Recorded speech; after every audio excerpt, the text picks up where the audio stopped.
Counterpoint. Welcome to this, the Twitter edition of Counterpoint. Yes, that means everybody is restricted to 140 characters or less every time they speak. I'm Joshua Goodman, and joining me in this ever-ambitious endeavor is the always brief Daniel Schwammenthal of the AJC Transatlantic Institute. Hello, Daniel. Hello. Way to keep it short. Right. Was that hashtag? Four characters. Roland Freudenstein and Jan Tachow could not adhere to the rules, so they've taken the week off, gone on hiatus. But we've done one better. We've brought in a special guest, which now I'm thinking was probably wrong to bring him in studio. We should have had him tweet his answers, and we could have just read them dramatically on the air. We can still do it, right? You got your iPhone here. He's on it as we speak.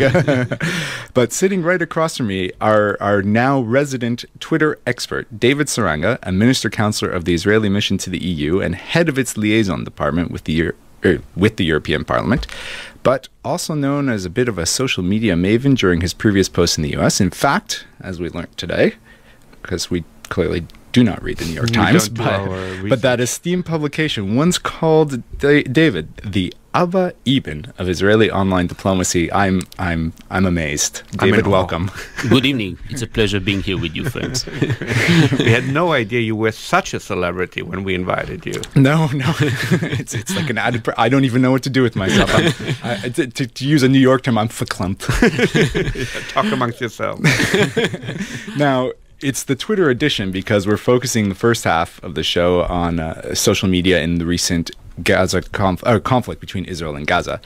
More and more social media outlets, such as, but not limited to, Twitter and Facebook, are becoming the preferred source for news and information. What started as a medium for exporting information from closed society has become much more mainstream. The latest example of this, of course, is the online component of the recent conflict in Gaza. Israel's government and its defense forces, and the IDF, were, to say active is an understatement, in spreading their message and just disseminating information. This was, from my recollection, the first time Israel had been so active, perhaps, as we'll find out in our discussion, effective in disseminating its message. But let's take a step back first, David. When did Israel discover Twitter as a form of diplomacy? It was during the previous war in Gaza. It was during December 2008. I was back then as the Consul for Media and Public Affairs at the consulate in New York. And I remember one of my people coming to me and saying, why don't we do something on Twitter? And I asked the lady, what's Twitter? And she said, David, don't you remember a few weeks ago I explained to her, I said, okay, let's do something. So we were debating what we do, and then we decided to have a press conference on Twitter. We had no idea what it means, but it sounded good. And then we opened an account, and we announced the press conference, the first press conference ever on Twitter on Gaza, because it was the war in Gaza. And since it was the war in Gaza, the media wanted more stories. The media needed more hooks in order to report about the war. And all of a sudden, a press conference on Twitter, it sounds interesting. And the rest is history. This was the first time during 2008, December 2008. So how did this then, actually play out? How many people participated in this conference, and from what sort of media? When we, the Israeli diplomats, when we deal with public diplomacy, we always try to think also about the mainstream media. The fact that there were a few thousand of people participating in the press conference was important, but at the same time, all media outlets all over the world reported about the event. Now, the fact that they reported, it's important, but moreover, they put links to the press conference. They quoted from these questions. Amazing. And all of a sudden we got the exposure we wanted, or the topic, which is non-conflict topic, but at the same time we succeeded in bringing our message about Gaza. And is that why Israel chose, and through IDF spokesperson, to, when they launched this Operation Pillar of Defense, to do it on Twitter and through social media as opposed to a more traditional press release? I don't know. Look, since 2008, we're talking about 5 years ago, which means things have developed. And today, the IDF, the foreign ministry, the social media platforms are really, really strong. And people who are dealing with media in these institutions, they understand the importance. They understand the importance of social media.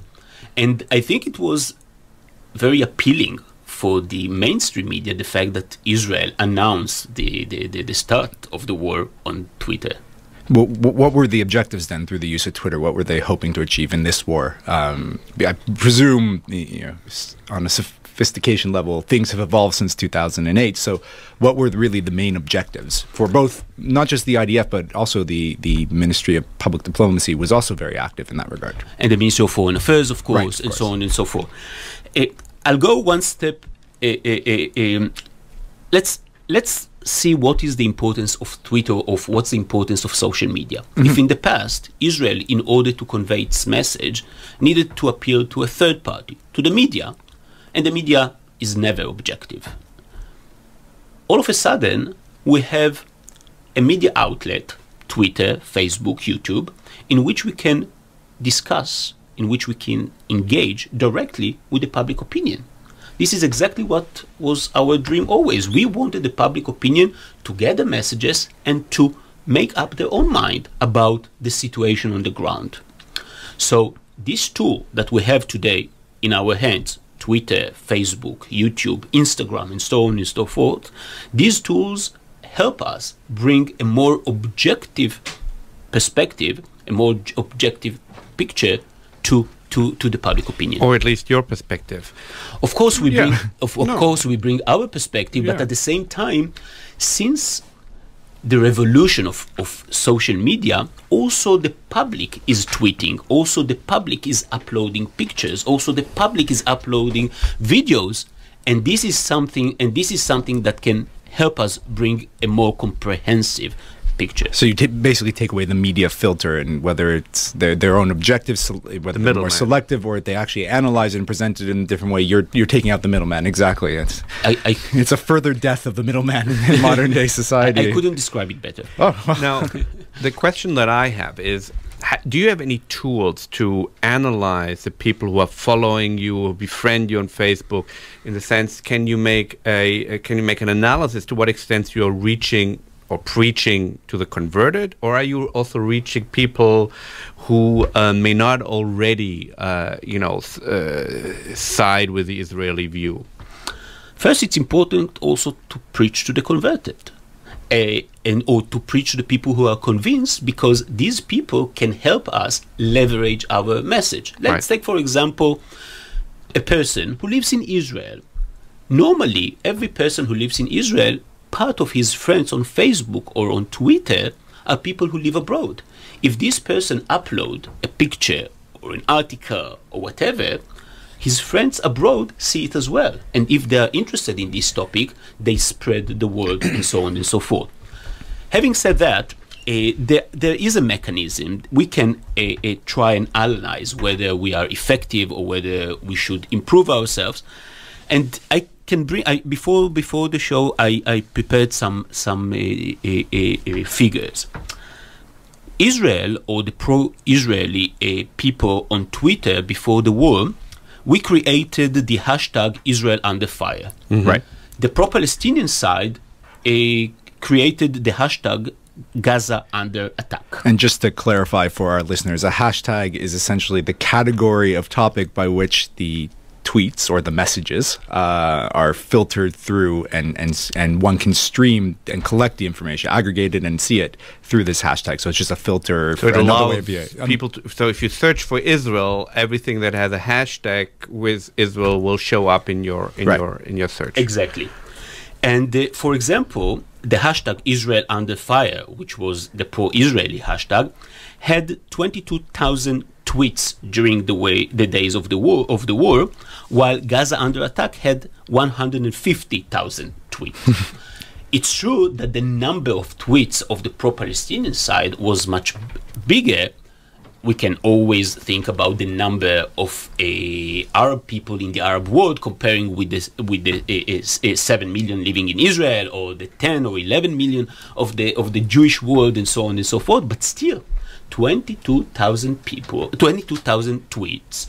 This is a huge amount of tweets which bring our message. So it's not only one-sided, the picture. The picture is much more complete. And then further to that point, one stat that caught my eye was the Israel Under Fire hashtag, which wasn't just a hashtag, it was also a Twitter account, it was also a Facebook page. On Twitter, in what was just a week-long conference, picked up 2,900 followers, so presumably those were people who consistently saw the message and were able to disseminate it. Exactly. And on Facebook, over nearly 28,000 followers. So that seems to be a pretty big network, yes, you said, in comparison to the other side, but this was something that this was organic and evolved as the conflict itself developed. I do have a question though. Is there a way for you to also count the retweets?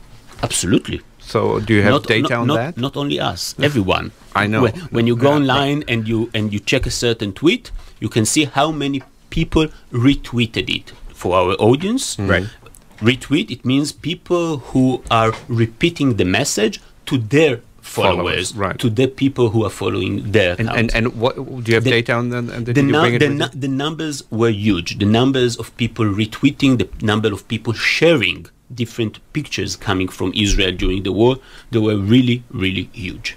I want to stick with Israel Under Fire because when I read up on this story, I found it quite interesting. It was an initiative of the Ministry for Public Diplomacy, but it was quickly taken up by students, particularly at the Interdisciplinary Center in Herzliya, and it sort of became a joint effort to create this mass movement. Like, was that an intentional arrangement, or is that something that just happened where students jumped on it and moved forward? Look, I'm very familiar with the students of the IDC, of the IDC, since I was a professor there till 1 year ago, oh, really? And I was teaching public diplomacy and social media.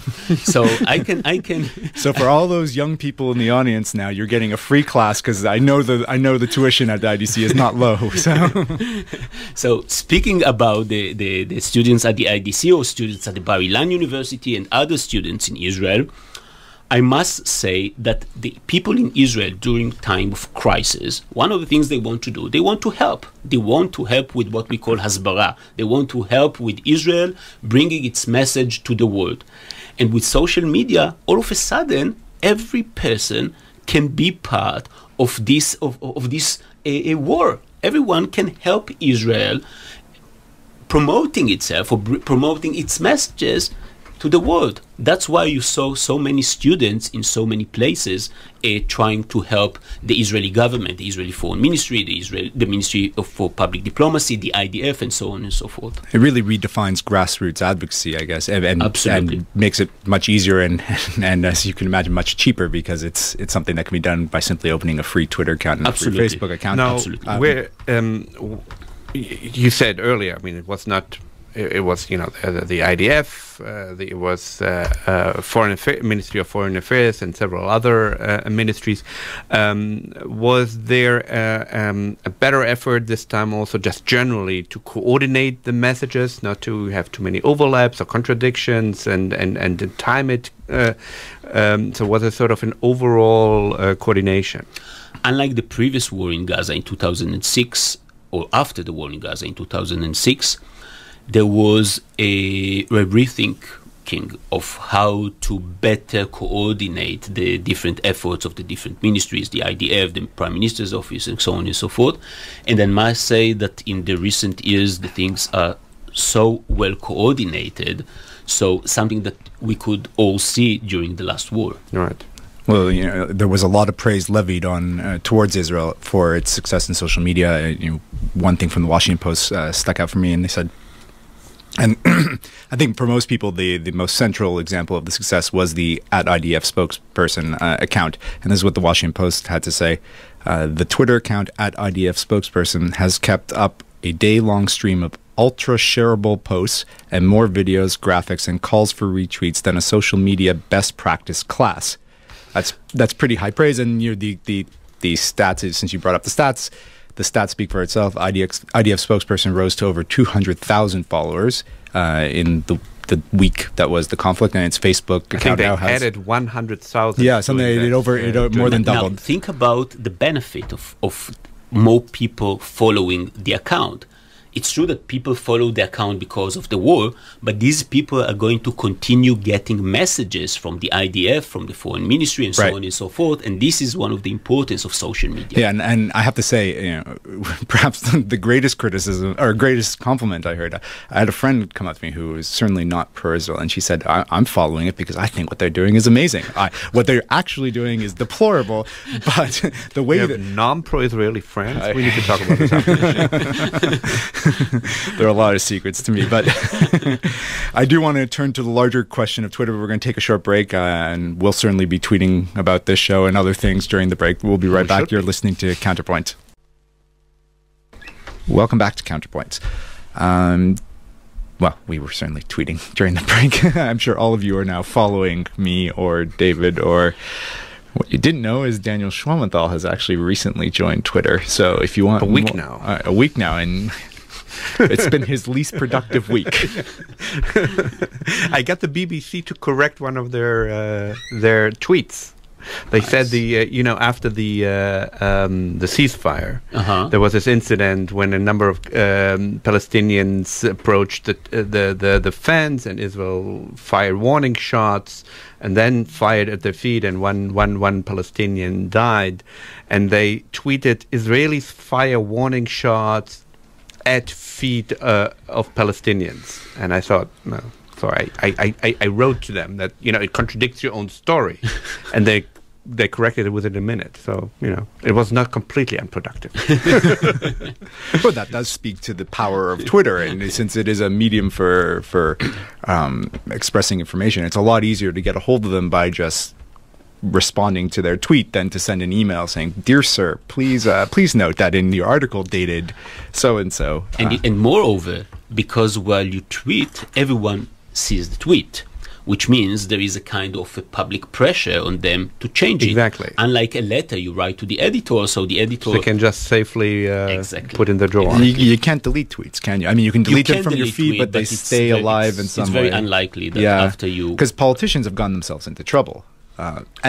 Is that, to get back to the conversation, is that a risk when governments are using them? I mean, you can have as much control as you want, but the prime minister is not going to be tweeting himself during the conflict. He's probably going to be directing the military and political operations. So do you run a risk when because these tasks are assigned to people much lower down the chain? Do you run a risk of really mismessaging and miscommunication? So first, let's remember that most people who tweet, or most people who have a real number or a high number of followers, these people usually they have a say on Twitter, which means they tweet by themselves. And it's very easy, after you are familiar with the platform, to understand whether the person himself is tweeting or someone else is tweeting for him.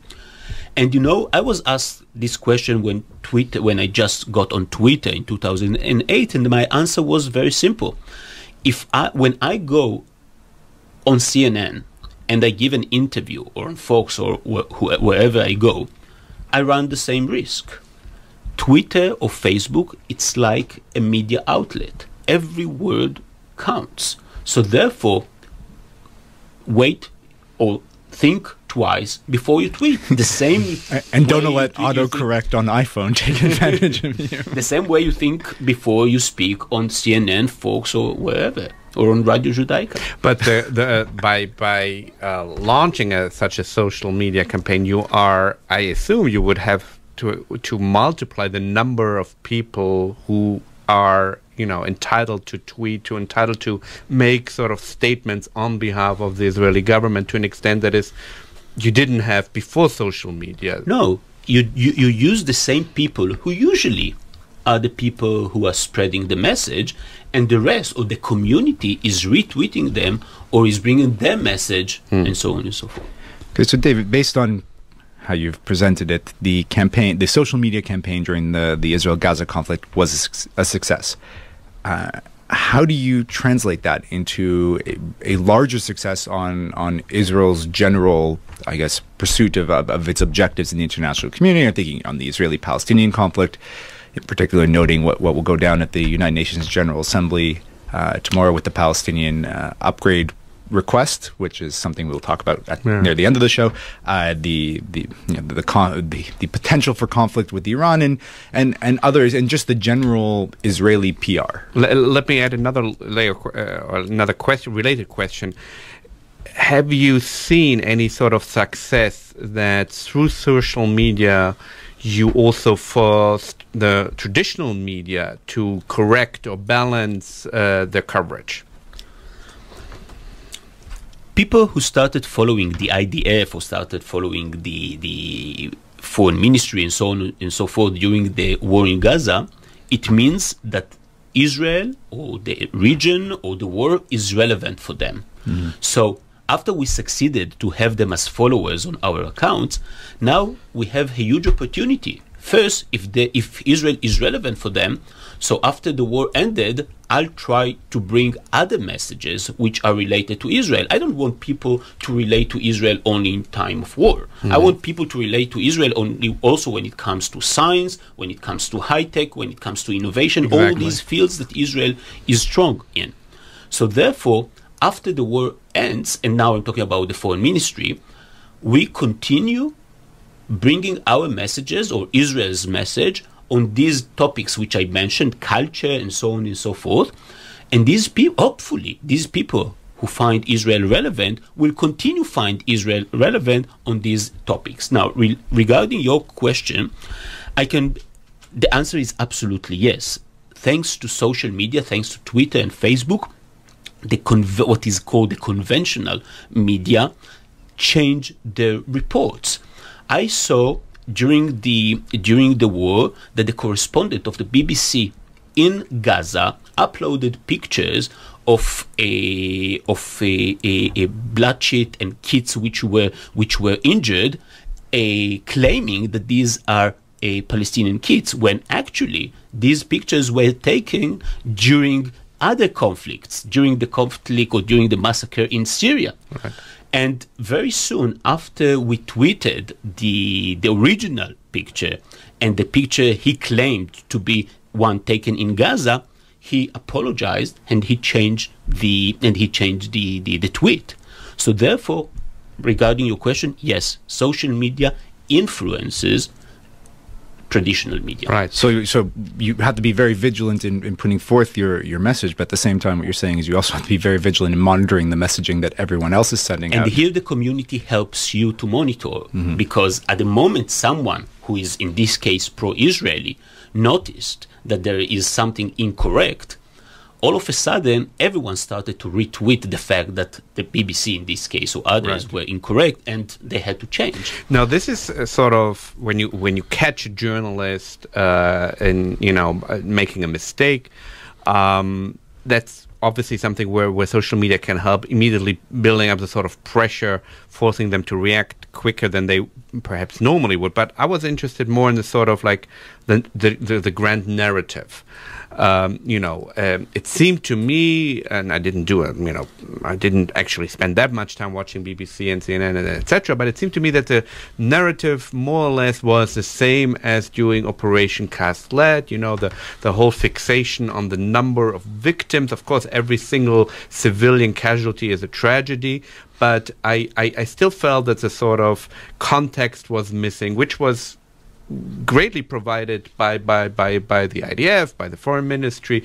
One of the most, I think, effectful videos that the IDF uploaded was of a pilot about to strike a launcher or terrorist, and several times withheld fire because there were civilians in the vicinity, and then only fired when it was clear he wouldn't hurt any civilians. But did this sort of element of the story, do you think it made more of an impact also in the the narrative that the BBC, CNN, etc.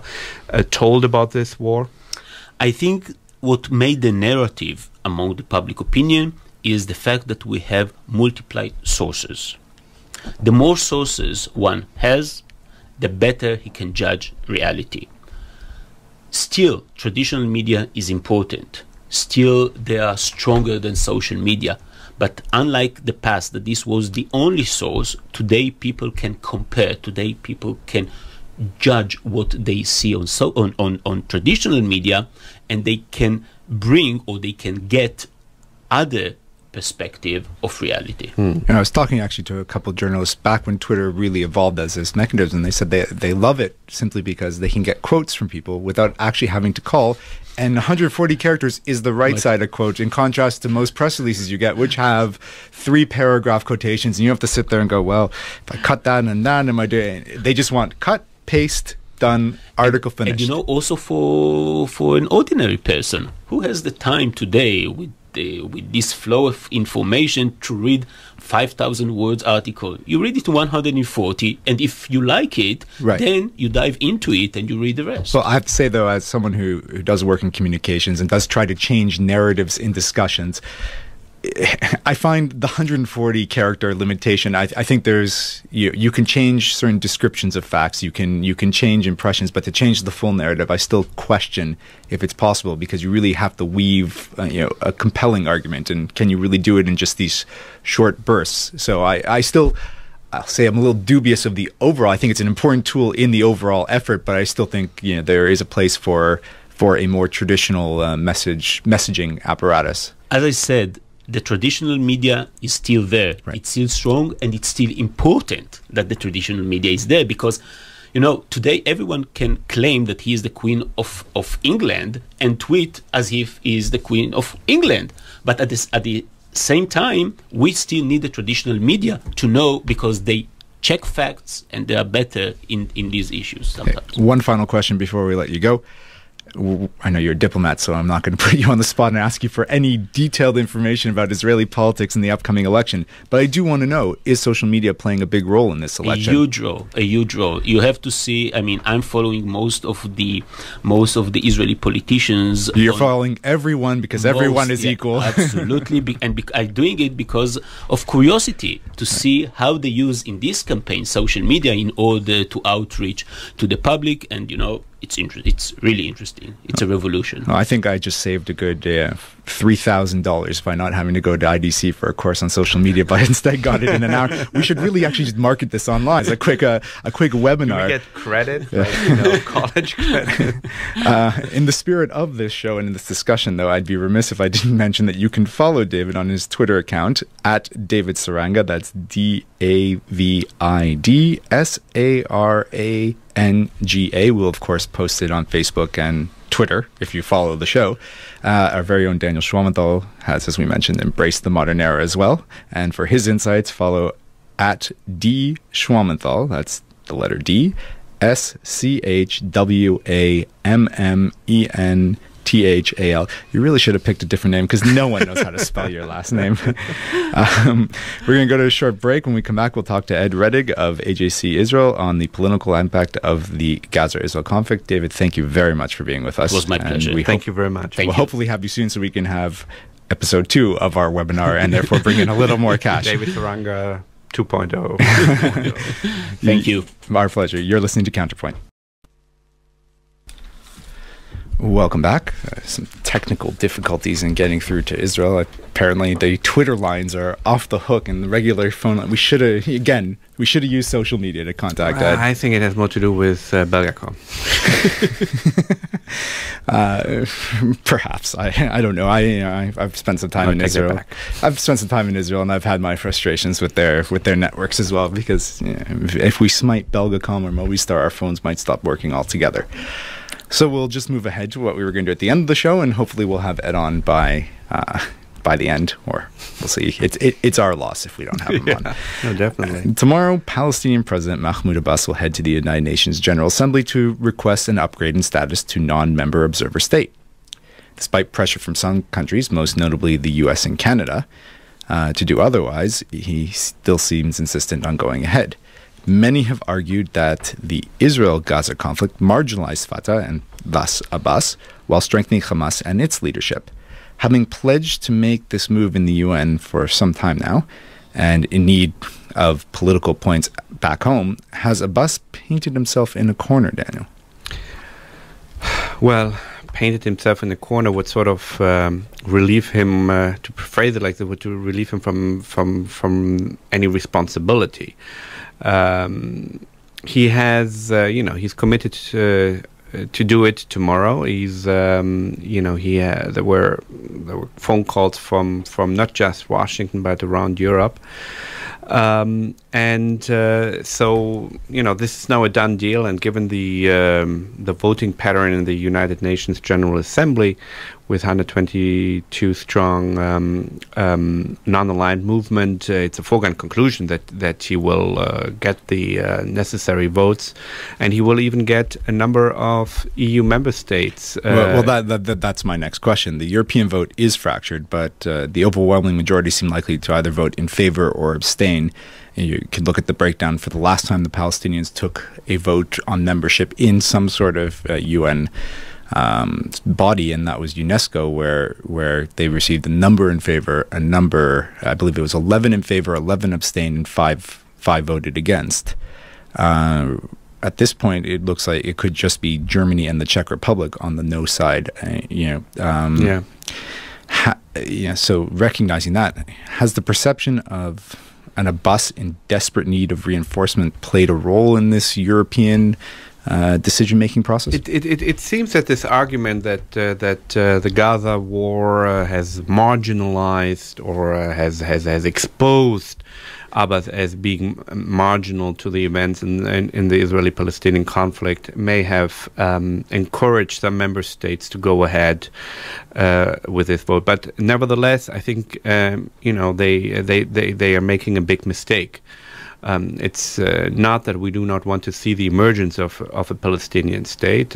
We want to see a negotiated two-state solution, though, and by circumventing negotiations and going straight to the UN, Abbas is doing the peace process a disservice, and those who support it are not really supporting the Palestinians. The idea is often to, if you are pro-Palestinian, you have to support whatever the Palestinian Authority does. Unfortunately, we have seen in the past that the Palestinian leadership is not necessarily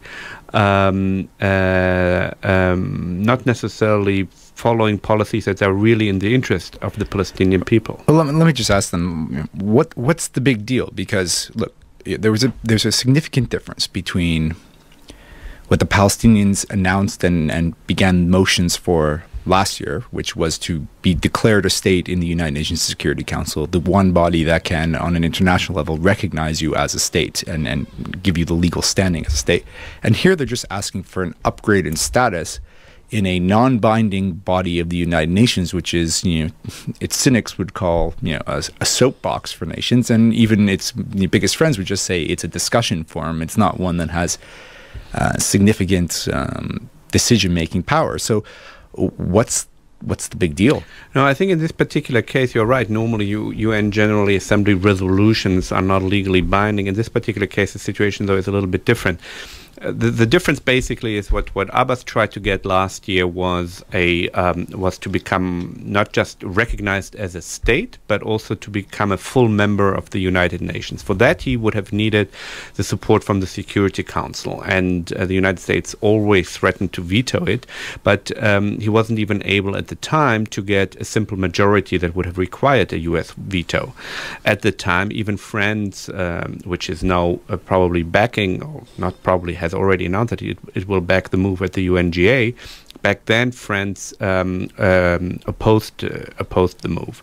Now, what he's asking for is recognition as a non-member observer state, and for all the symbolism and practical purposes, it is almost identical to becoming a state that is also a full member of the United Nations. Because one of the possible repercussions here is that the Palestinian Authority, or Abbas, may then apply to the International Criminal Court, and the International Criminal Court has already come out and said that would recognize Palestine as a state able to appeal to the International Criminal Court, and it could then try to bring charges against Israeli individuals for more or less trumped up war crime charges, and just add another layer of dispute. Has there been an effort then in the resolution that'll be passed by the UN to get a stated position from the Palestinians, or at least to sign their name to some document that says we will not pursue this, because that seems to be very contentious? Yes. As a matter of fact, particularly last year, I think Lady Ashton tried to, in her effort to forge a common position, try to get the Palestinians to agree on a number of concessions, including one that would have ruled out any application at the International Criminal Court. And this time around, particularly Britain has pushed Abbas to do that, and has said, if you do this and also a pledge to immediately start negotiations again without preconditions, then we will support you. But Abbas has and the Palestinian Authority has refused to make such commitments. So the Palestinians or Abbas goes. He makes it. I don't know. Is he actually going to physically be present? Yeah, he's going to give a speech. He'll give a speech.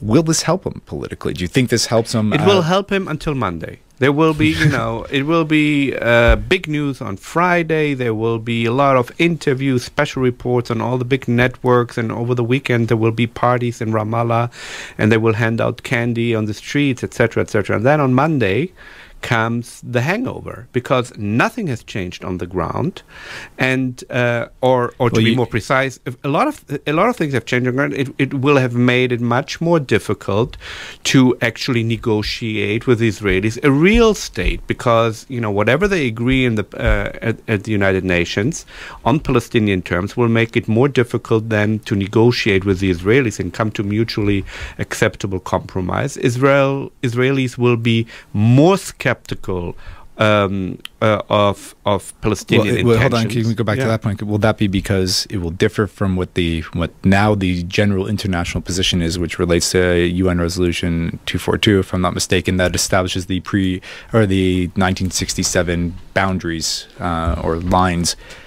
So you suspect that they might have different language in there? Well, because if they put that same language.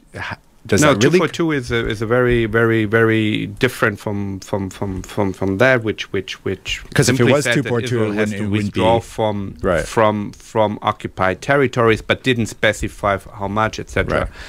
We will see what the final draft of that resolution will look like, and what it exactly says about the sort of a state that he wants to see recognized. But an important point is that it violates the Oslo Accords. The Oslo Accords says specifically that no party should undertake any unilateral action that changes the status of the West Bank or Gaza, and so this is a contractual violation, and as such it undermines Israeli trust in whether Israel can trust the Palestinians. Look, at the end of the day, when if we want to have a peace deal, what it will mean is that Israel will have to give up tangibles. It will have to give up territory, and with territory, security.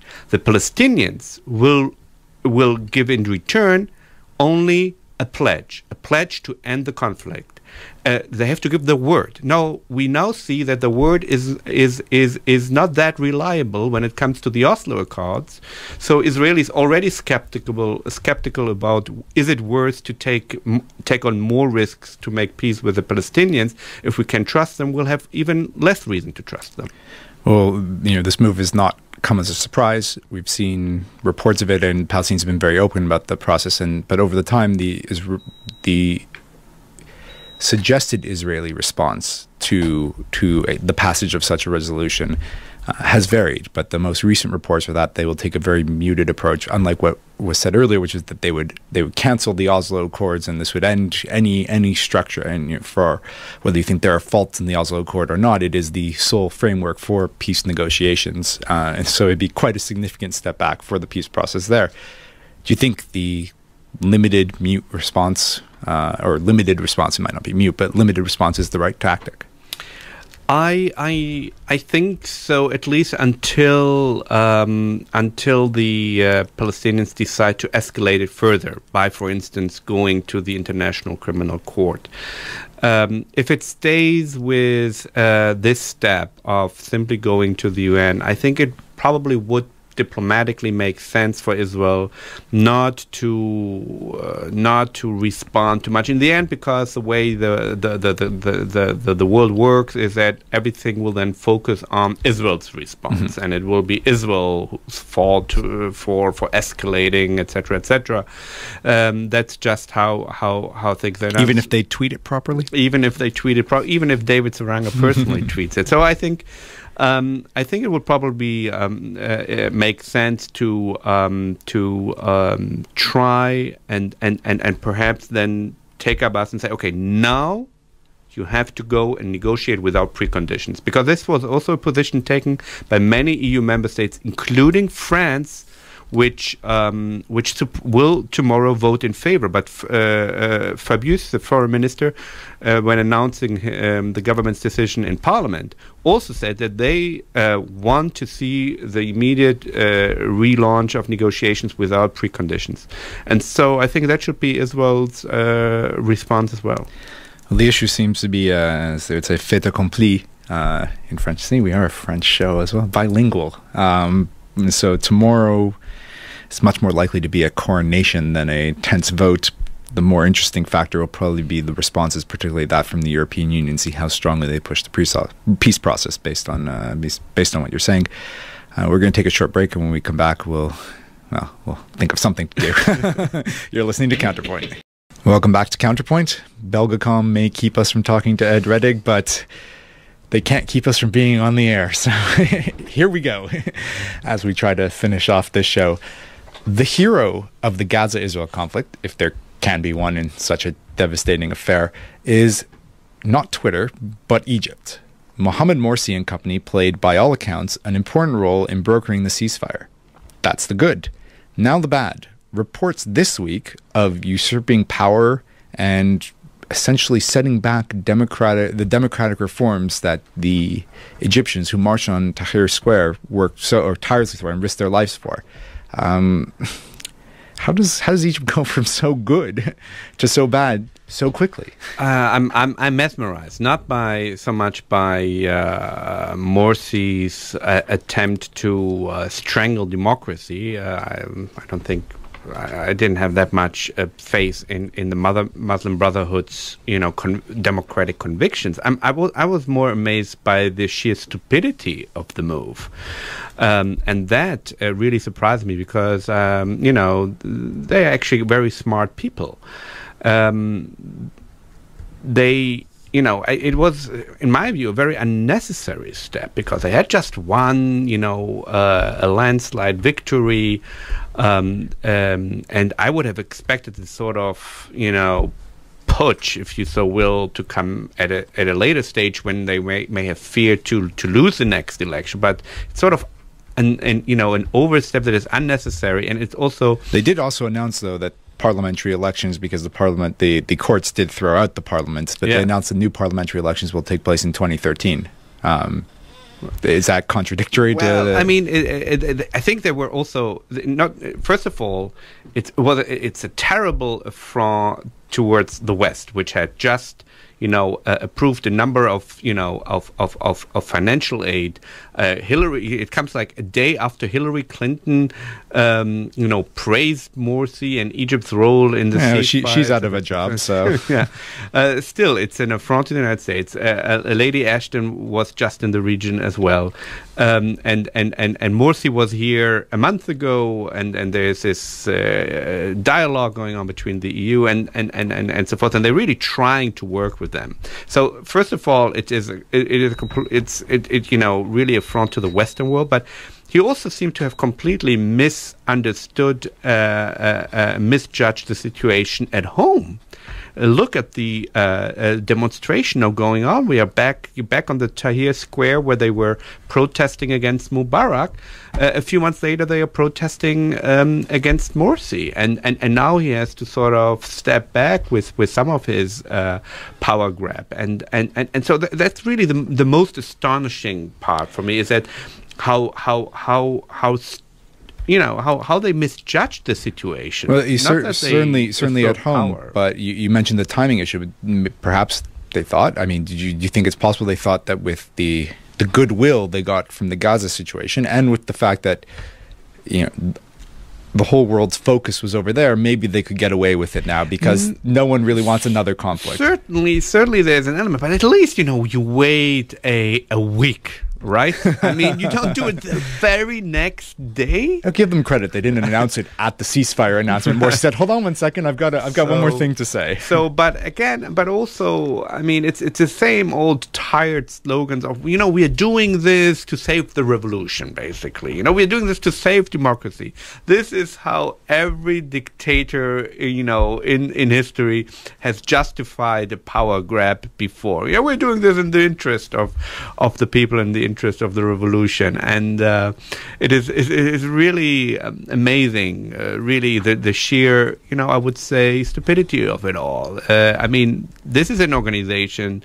I think a lot of people still, even today, may have some illusions about who the Muslim Brotherhood is, and they should really. Need to study it more. It's an organization where you have to go through years of education and brainwashing to become a full member. And so Morsi was somebody who spent years in prison for his ideology, which is not democracy. And so the idea that he would simply, give it up and become a Jeffersonian Democrat overnight was always very optimistic to say. So I get the sense that what you're trying to say here is that perhaps this will be a reality check for those who are far more optimistic about them, but on the flip side, perhaps it'll be a reality check for the Muslim Brotherhood that they may not be able to pull this off because the population wants something different. Very good point. Reality checks all around. And since I rarely make a good point, we're going to end on that note. Our thanks to David Saranga of the Israeli mission to the EU, or should we say Abba even 2.0, maybe that's what we should call him. We'll thank Ed Reddick, who probably is still sitting by his phone going, where are they? Where are they? When I'm on, I gotta get dinner. Normally he's very entertaining, but maybe he'll be slightly angry the next time we have him on as well. And of course to Eddy Filippo for his production work, and certainly not to Belgacom. By his proper name, Eddy Sanfilippo. I said Sanfilippo. Did I not say that? I don't know. Don't worry. Okay, apparently I'm missing something. There's an inside joke and I'm on the outside. We'll be back with the full crew hopefully next week on Wednesday from 18:30 to 19:30, so please be sure to tune in again. Archive shows can be found on www.youtube.com/AJCTAI, and we're hoping by the end of the year we'll be announcing our presence on iTunes. It's a very exciting time as Daniel Schwammenthal pulls out his phone to start tweeting again. Therefore, since he's not paying attention anymore, on behalf of Daniel Schwammenthal, I'm Joshua Goodman. Good night from Counterpoint.